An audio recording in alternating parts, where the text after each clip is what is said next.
Você já se perguntou por que age da maneira que age? Existem alguns comportamentos que de repente não fazem bem e a gente segue fazendo. Pois é, o funcionamento do ser humano é extremamente complexo e eu quero trazer para vocês nesse canal, de uma forma prática e simples, alguns elementos para você entender o funcionamento do ser humano e para contribuir com a sua saúde mental, com a maneira como você interage com o mundo e sobre a percepção que você tem de você mesmo. Prazer, eu sou Ana Luísa Seglio, psicóloga, especialista em terapia cognitivo-comportamental, neurociência e comportamento humano. E hoje estou gravando para vocês o primeiro episódio desse canal e vou começar com fundamentos básicos para você entender o funcionamento do ser humano.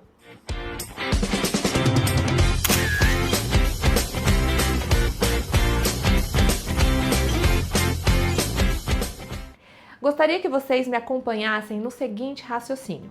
Nós vamos considerar aqui que o ser humano possui uma tríade. Obviamente que isso é meramente didático, as coisas não acontecem de forma separada, acontece tudo meio junto. Mas de uma maneira didática, eu quero trazer para vocês aqui a noção de ser humano para vocês entenderem como um ser humano funciona, como nós funcionamos. O primeiro ponto que eu gostaria que você pensasse é o seguinte: existe um órgão que é responsável pela nossa cognição, pelas nossas emoções, pela maneira como a gente pensa e pela maneira como a gente se comporta. E esse órgão é o nosso cérebro. O nosso cérebro, digamos que é uma máquina super potente, é extremamente importante entender o funcionamento do cérebro para que a gente consiga manejar e se comportar de uma maneira que funcione melhor. Então vamos lá, vamos começar com a tríade que você vai ver na tela. O ser humano possui emoções, pensamentos e comportamentos. Vamos iniciar pelas emoções. As emoções são comportamentos e maneiras de sentir algumas situações que promovem sobrevivência. Se nós pensarmos em emoções básicas, existem várias teorias sobre as emoções. Eu vou partir do princípio aqui de que nós temos emoções básicas, tá? Quais são essas emoções? Raiva, tristeza, medo, nojo e alegria. Essas são emoções básicas que todos os seres humanos têm. Mas a gente não aprende isso na escola, a gente aprende ao longo da nossa vida. E se nós não temos uma psicoeducação ou adultos falando pra gente sobre as emoções, como por exemplo, nessa situação você está com raiva, você está triste. A criança, quando faz birra, muitas vezes, é interessante que a gente consiga nomear essas emoções para a criança ir aprendendo. Enfim, voltando ao nosso ponto. Essas emoções a gente tem em todos os lugares do mundo, as pessoas nascem com essas emoções. Vamos entender a primeira delas, que é o medo. É muito fácil entender a função do medo da nossa vida. O medo, se eu não tivesse medo do fogo, eu colocaria a minha mão nele e me queimaria. Se eu não tivesse medo de ser atropelada, eu atravessaria a rua sem observar os lados. Então, o medo, a função principal do medo é a sobrevivência. A segunda emoção é a tristeza, e não é uma emoção agradável de se sentir.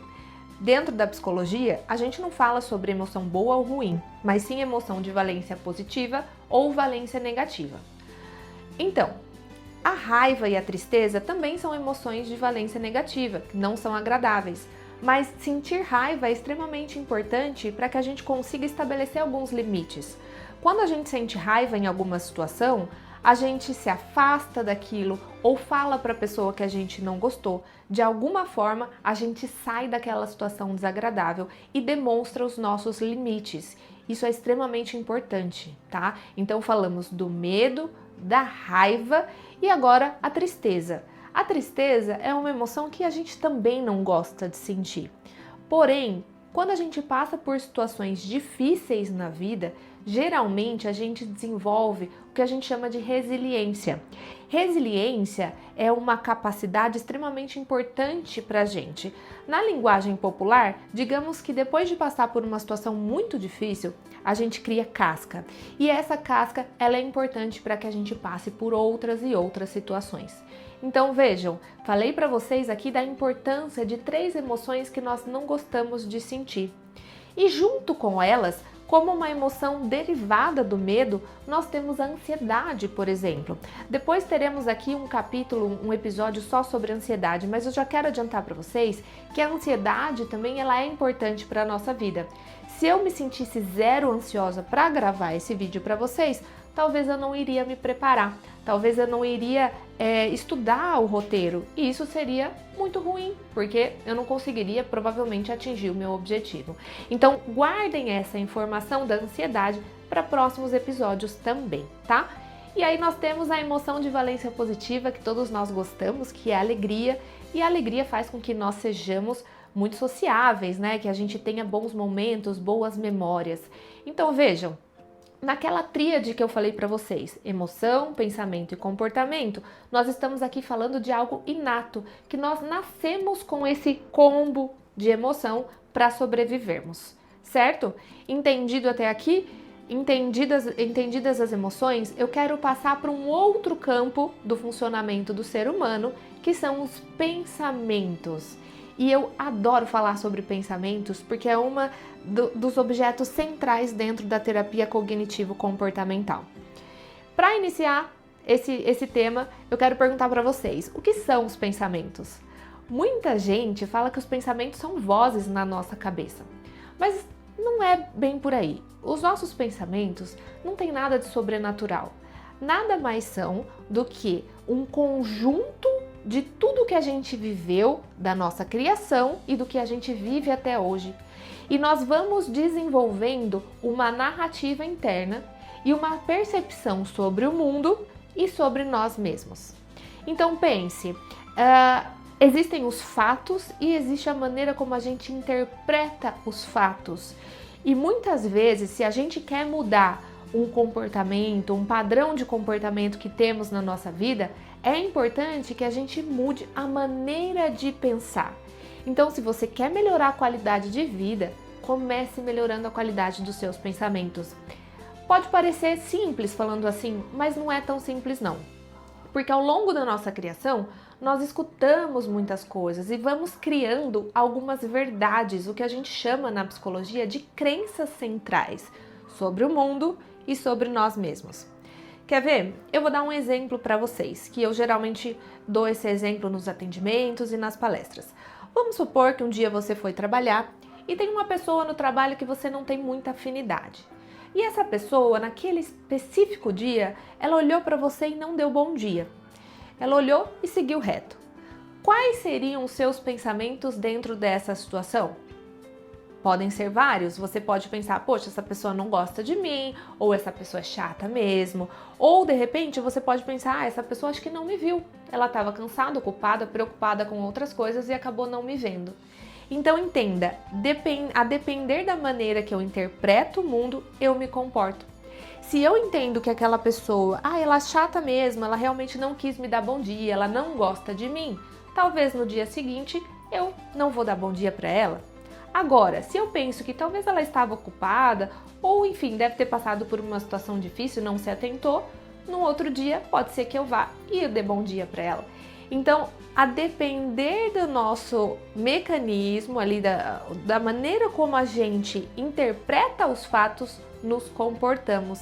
Então, voltando para a tríade, emoção, pensamento, comportamento.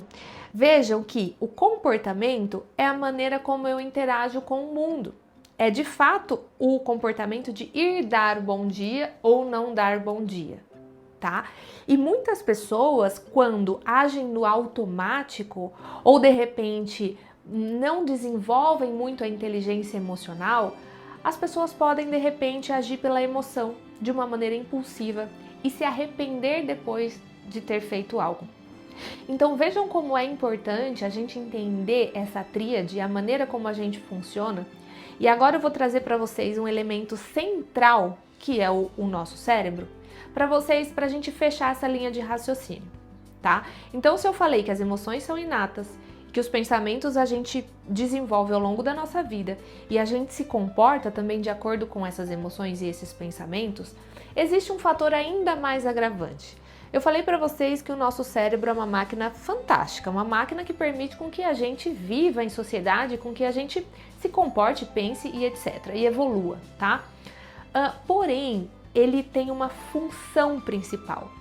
A função principal do cérebro não é te proporcionar bem-estar, não é proporcionar felicidade. Tanto que mais da metade dos nossos pensamentos, eles são negativos. Mais da metade das nossas emoções, elas têm valência negativa. Então, a função específica do cérebro é a sobrevivência e reprodução. Faz toda a diferença você entender isso, porque a gente começa a entender que existem padrões de comportamento, de pensamento, que a gente acaba agindo no automático. Por quê? Porque o cérebro ele também tem o interesse, entre aspas, obviamente, de armazenar energia. Então ele quer armazenar energia e sobreviver. Então, à medida que a gente estabelece uma forma de se comportar, um padrão, um jeito, vou colocar assim na linguagem coloquial, a partir do momento que nós temos um jeito de nos comportarmos, aquilo vira automático e para o cérebro isso é ótimo, porque ele não precisa parar, pensar e gastar energia. Exemplo, se você dirige ou já dirigiu o carro com marcha, você não precisa ficar pensando qual marcha você vai colocar, qual pedal você vai mexer. Isso já vai sendo automático, porque você teve um histórico de aprendizado, você teve a memória é extremamente importante para o aprendizado, e com isso você vai desenvolvendo o comportamento de dirigir. Mas não é só com isso, porque isso é extremamente benéfico. A gente faz isso com padrões de relacionamentos, a gente faz isso dentro da nossa vida profissional. Sabe aquela frase, sempre foi assim? Eu sempre fiz isso, eu sempre fiz aquilo. Só que muitas vezes isso ou aquilo são coisas não tão funcionais, são padrões que te geram sofrimento. Então o que eu quero dizer para vocês é o seguinte: se vocês querem melhorar a qualidade de vida, se vocês querem melhorar a qualidade de relacionamentos, vocês precisam entender basicamente como a gente funciona. Entendendo isso, a gente começa a puxar o freio do automático e começa a observar os nossos pensamentos, os nossos comportamentos e as nossas emoções. A partir do momento que a gente começa a observar, a gente tem a possibilidade de mudança. Essa é a chave para o que a gente fala sobre inteligência emocional.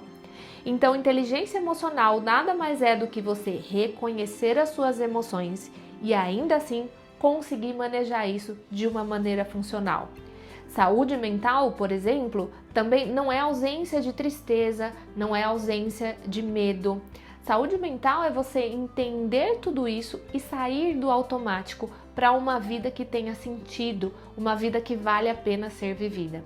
Então aqui nesse canal eu quero ensinar para você de uma maneira didática e prática sobre saúde mental. E eu volto a falar para vocês aqui sobre algo extremamente importante chamado inteligência emocional. E vai ficar para o próximo episódio. Então, entendendo toda essa tríade, nós falaremos sobre inteligência emocional, como identificar, como manejar as suas emoções para que você tenha uma melhor qualidade de vida. E tudo isso vai ser extremamente importante no seu dia a dia, para a sua saúde física, inclusive. Porque aqui nós não estamos diferenciando saúde física e saúde mental. Lembra que eu falei para vocês que o cérebro é o órgão que comanda tudo isso? Então não tem como desvincular uma coisa da outra. E não é só o cérebro, todo o nosso sistema endócrino, sistema nervoso, sistema digestivo, é tudo interligado. Então se a gente começa a entender tudo isso, a gente até pode minimizar a incidência de doenças psicossomáticas, doenças físicas que aparecem no corpo por falta de gestão emocional. Espero muito que vocês tenham gostado desse primeiro vídeo e eu vejo vocês no próximo vídeo para compreender um pouco melhor sobre a sua maneira de funcionar no mundo.